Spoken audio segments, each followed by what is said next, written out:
particular in that made the storm system unique. Isn't that right, Josh? Oh, yeah. And Dale, I got to tell you, thinking about this, watching Wayne and Peter there talk about this, just a time where, I have some of my own memories. I have basically, of course, have it on a weekend, so we didn't have a major snow days for a week on end.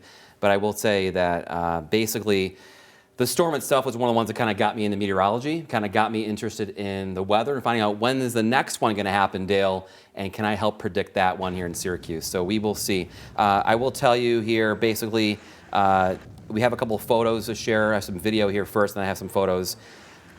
Yeah, incredible. There's the dome, right? The Carrier Dome. And it looks like there's some snow there happening, and those drifts were crazy. And just a lot of people, unfortunately, just got stuck, and we had basically just a lot of cold going on. The snow didn't melt. Unfortunately, just that was what was going on there. So I have a couple of memories to share. Here's a couple of photos, Dale, from 32 years ago. This is my driveway, my house in Westvale. On the left side of your screen, see that little guy there next to the garage? Yours truly. I was 9 years old. I was in 4th grade, and I actually was going to school across the street. It's the top of your screen there, and there's a neighbor that helped snowblow out our driveway. It felt like every 6 or 8 hours to keep things clear.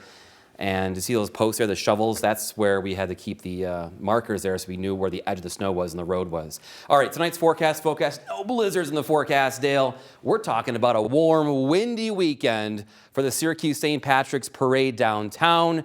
And I think the wind now is only going to be the main hazard or concern. Temperatures here are going to exceed 60. I think we get close to 70. But these wind gusts, look at 40 to 45 mile per hour gusts. You will feel that if you're out there for the entire morning, entire day. I'm going to feel it. I'll be walking in the parade. Once I make this turn and go down Salina Street, I'm facing south. The wind will be coming right at my face.